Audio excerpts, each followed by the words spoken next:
एक फौजी जिसने अपने देश की रक्षा के लिए अपना सब कुछ त्याग दिया, लेकिन उसके जीवन में एक मोड़ ऐसा आया जिसने उसका दिल तोड़ दिया।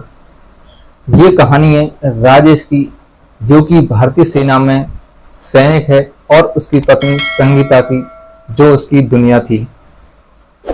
नमस्कार, प्रणाम, मैं किशन।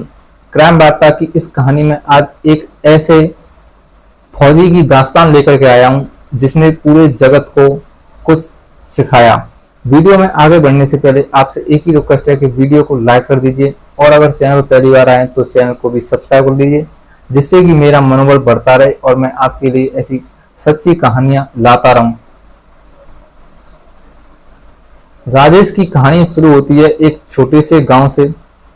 राजेश एक सच्चा देशभक्त था, जिसने भारतीय सेना में जाने का डिसीजन लिया और भारतीय सेना में नियुक्त भी हुआ। संगीता भी उसी गांव में रहती थी, जो कि उस गांव की सबसे सुंदर और बुद्धिमान लड़की थी। राजेश संगीता से अटूट प्रेम करता था।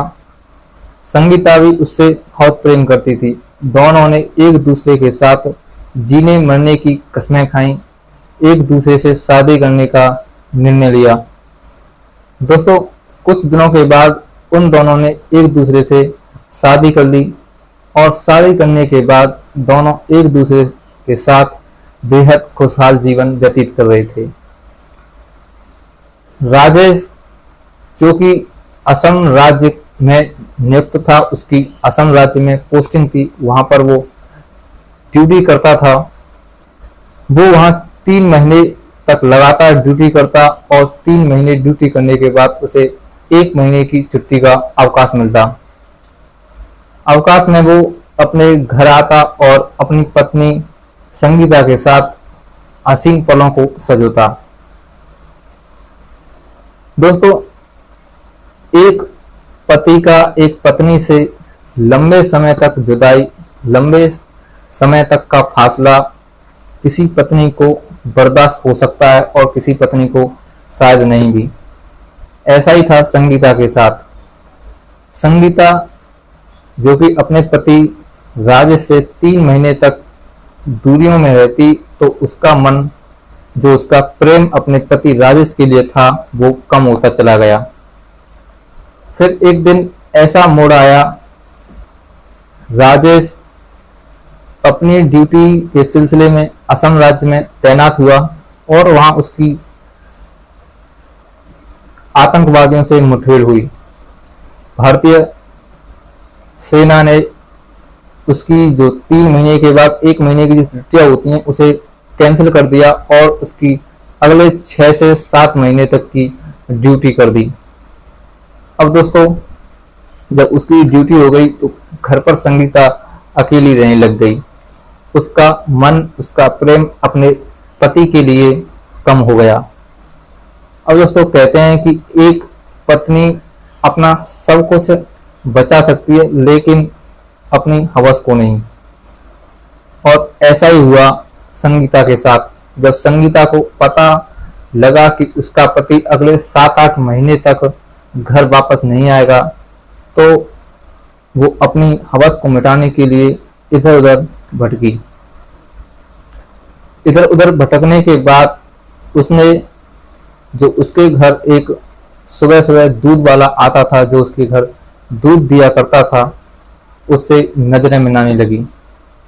दूधिया, जिसका नाम हरिया था, जो कि खुश मिजाज और मजाकिया इंसान था, उसने संगीता की फीलिंग्स को समझा। उसने समझा कि वो घर पर अकेली रहती है, उसका पति फौज में है और बहुत दिनों के बाद घर पर आता है। उसे एक मर्द की जरूरत है जो उसके साथ संबंध बनाए। उसने संगीता की फीलिंग्स को समझा और उसने उसकी तरफ हाथ बढ़ा दिया। दोस्तों, संगीता और हरिया में दोस्ती हो गई। उनकी दोस्ती गहरी होती चली गई, और दोस्ती प्यार में बदल गई, और प्यार के बाद बिस्तर तक चली गई। दोस्तों, संगीता ने एक बार भी नहीं सोचा कि वो एक फौजी की पत्नी है, और फौजी का काम होता है पहले देश की रक्षा करना, फिर अपने परिवार की रक्षा करना। पहले देश के बारे में सोचना, बाद में अपनी जिम्मेदारी, अपने घर परिवार के बारे में सोचना। अगले 6 महीने तक संगीता उस दूध वाले के साथ रिलेशनशिप में रही, उसके साथ बिस्तर को गर्म किया। और जब 6 महीने बीत गए तो भारत सरकार ने राजेश की जो छुट्टियां कैंसिल की थी उन्हें स्वीकार कर लिया और उसे 2 महीने की छुट्टियां दे दी। अब छुट्टियां बिताने के लिए वो अपने घर पहुंचा और घर पहुंचने के बाद जैसे पहले वो अपनी पत्नी संगीता के साथ वक्त बिताता था, अपने हसीन पलों को सजोता था, उसने अपने पलों को सजोना शुरू किया। लेकिन दोस्तों, जो उसकी पत्नी संगीता थी, जो अब हरिया के प्रेम जाल में फंसी हुई थी, हरिया के साथ संबंध में थी, तो उसने अपने पति की तरफ ध्यान देना कम कर दिया और उससे दूरियां बढ़ाने लगी। राजेश को लगा कि शायद उसकी पत्नी उससे नाराज है क्योंकि वो अब 6 महीने बाद घर लौटा है। तो फिर उसने अपनी पत्नी को इग्नोर कर दिया और फिर उसे समझाने लगा, उससे माफ़ी मांगने लगा। उसने कहा कि छुट्टी लेना और देना मेरे हाथ में नहीं है, ये सब भारत सरकार का काम है। अगली बार से मैं घर पर जल्दी वापस आ जाया करूँगा, तुम मुझे माफ़ कर दो। लेकिन दोस्तों, संगीता जो कि हरिया के प्रेम में मसरूफ थी, उसने अपने पति राजेश की बातों को एक बार भी ध्यानपूर्वक नहीं सुना और उसकी बातों को इग्नोर कर दिया। और दोस्तों, राजेश उदास रहने लगा। उसकी पत्नी ने उसके साथ एक ही दिन 5 दिन तक संबंध नहीं बनाया और उससे दूर चली गई। राजेश एक दिन अपने गांव के बाहर चौराहे पर पहुंचा टहलने के लिए और टहलते टहलते उसे उसका एक पड़ोसी मिला।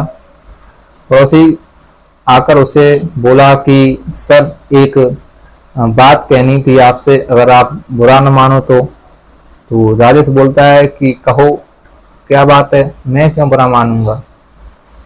बोलता है कि सर, बात कुछ ऐसी है, बात आपके घर परिवार के बारे में है। अगर आपको बुरा लगे तो प्लीज़ बुरा मत मानना और मुझसे कुछ कहना मत। बोलता है कि बुरा मानने वाली बात हुई तो मैं बुरा जरूर मानूंगा। पड़ोसी बोलता है कि ठीक है, अगर आपको बुरा लगे तो बुरा मान लेना, लेकिन मेरे मन में वो बात रुक नहीं रही है। मैं नहीं चाहता कि एक फौजी अंधविश्वास में रहे। आप एक देश के सच्चे भक्त हैं, मैं नहीं चाहता कि आप गलतफहमी में जिए। फौजी बोलता है कि ठीक है, बताओ क्या बात है। और दोस्तों, पड़ोसी बोलता है कि सर, आपके घर जो दूध वाला दूध देने आता है वो सुबह 6 बजे आता है और घर से 2 घंटे के बाद 8 बजे घर से निकलता है। और कभी कभी तो वो हर रोज ही पहुंच जाता है दिन में और दिन भर रहता है, शाम को घर से लौटता है। मैंने उसे कई दिनों तक लगातार आपके घर जाते देखा है। अब दोस्तों, उस पड़ोसी की बातों को सुनने के बाद राजेश अंदर से पूरी तरह से हिल गया। उसने एक बार सोचा कि शायद पड़ोसी झूठ बोल रहा है, उसकी पत्नी उसे धोखा नहीं दे सकती। लेकिन जब उसने अपनी पत्नी की हरकतों को याद किया कि पहले उसकी पत्नी उससे बहुत प्रेम करती थी, वो जब भी छुट्टियों से वापस आता था तो उसे गले से लगाया करती थी। अब जब मैं छुट्टी से घर वापस आया तो मेरी तरफ उसने एक कदम भी नहीं बढ़ाया। उसे भी शक हुआ अपनी पत्नी संगीता पर। फिर वो कंफ्यूजन में पड़ गया कि इसकी बातों को सच मानूं या फिर अपनी बातों को झूठी मानूं। फिर उसने अपने दोस्त अजय को याद किया, जो कि गुप्तचर था, जो कि लोगों पर नजरें रखता था। उसने उससे बात की, उसे बताया अपनी परिस्थितियों के बारे में, कहा कि ऐसे ऐसे बात है मेरी पत्नी का, ऐसे ऐसे लोगों के साथ उठना बैठना है, तुम जाकर जरा चेक करो। तो उसका जो दोस्त अजय है वो अब उसकी पत्नी संगीता पर नजरें रखना शुरू कर देता है। 2 दिन नजर रखने के बाद उसे पता चलता है कि वास्तव में उसकी दोस्त की पत्नी संगीता का किसी दूध वाले के साथ संबंध है। अजय ने अपने दोस्त राजेश को सारी बातें बताई। अब दोस्तों, अपने दोस्त अजय की बातों को सुनने के बाद राजेश हैरान हो गया कि उसकी पत्नी उसके साथ ऐसा कैसे कर सकती है। फिर उसने अपनी पत्नी को अपनी आंखों के सामने पकड़ने का फैसला किया। वो घर पहुंचा और अपनी पत्नी से बोला कि मेरी छुट्टियां कैंसिल हो गई हैं, मैं अब सरहद पर लड़ने के लिए जा रहा हूं, तुम मेरा खाना खाना बना दीजिए, जा रहा हूं। संगीता खुश हो गई कि चलो आज जा रहे हैं। उसने अपने पति के लिए खाना पैक किया और उसे रेलवे स्टेशन तक छोड़ने के लिए गई। उसे ट्रेन में बिठाया और घर वापस चली आई। घर वापस आने के बाद उसने दूध वाले हरिया को फोन किया। दूध वाला हरिया उसके साथ घर पर पहुंचा और उसके साथ हमबिस्तर होना शुरू किया। अगले 15 मिनट बाद ही राजेश वहां पहुंचा और राजेश ने उन दोनों की हरकतों को अपनी आंखों से देख लिया। दोस्तों, उन दोनों की हरकतों को अपनी आंखों से देखने के बाद राजेश के पैरों के नीचे से जमीन खिसक गई। उसका दिल अपनी पत्नी संगीता को बददुआ देने लगा। हरिया तो वहां से चला गया। फिर राजेश ने अपनी पत्नी संगीता को शिक्षा का पाठ पढ़ाया। उससे कहा कि एक फौजी की पत्नी बनना बड़ा सौभाग्य की बात होती है, लेकिन तुम मेरी पत्नी बनने के लायक नहीं हो, तुम मेरी पत्नी नहीं बन सकती। दोस्तों, राजेश ने उसी वक्त संगीता की मांग के सिंदूर को पोंछ दिया, उसकी चूड़ियों को तोड़ दिया, उसके मंगलसूत्र को उसके गले से उतार कर फेंक दिया। शिक्षा का पाठ जब राजेश ने अपनी पत्नी संगीता को पढ़ाया तो संगीता को अब समझ आने लगा कि उसने अब तक जो किया वो वास्तव में उसने बहुत गलत किया। फिर वो अपने पति राजेश के पैरों में गिर पड़ी और उससे माफी मांगने लगी। लेकिन राजेश मन बना चुका था कि उसे अब संगीता के साथ नहीं रहना। वो एक फौजी की पत्नी के बनने लायक नहीं है। उसने उसे तुरंत ही तलाक दे दिया। फिर वो सरहद पर गया और सरहद पर अपनी पत्नी के प्रेम को भूल करके अपने देश की सेवा में, देश की रक्षा में लग गया। उसने अपनी पत्नी को अपने दिल से कुछ इस कदर बाहर निकाल फेंका जैसे लोग चाय से मक्खी को बाहर फेंक दिया करते हैं। इस कहानी के द्वारा आप सभी से केवल यही कहना चाहूंगा कि हमें उन लोगों की कद्र करनी चाहिए जो हमारे जीवन में होते हैं, खासकर ऐसे लोगों की जो हमारे देश की रक्षा के लिए, हमारी रक्षा के लिए अपने प्राणों को जोखिम में डालते हैं।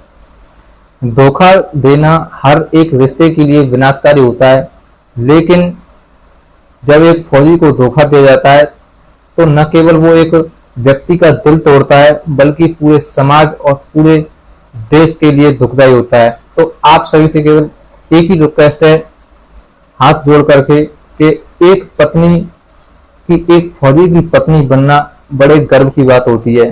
कभी भी फौजी पति को धोखा न दें। तो दोस्तों, कैसी लगी कहानी? अगर कहानी अच्छी लगी हो तो वीडियो को लाइक कर दीजिए और अगर चैनल पर पहली बार आए तो चैनल को भी सब्सक्राइब कर लीजिए, जिससे कि मैं ऐसी ही रोमांचक और समाज में घटने वाली सच्ची कहानियां आप तक लाता रहूं। चलिए दोस्तों, मिलते हैं अगली ऐसी ही सच्ची घटना के साथ। तब तक के लिए जय हिंद, जय भारत।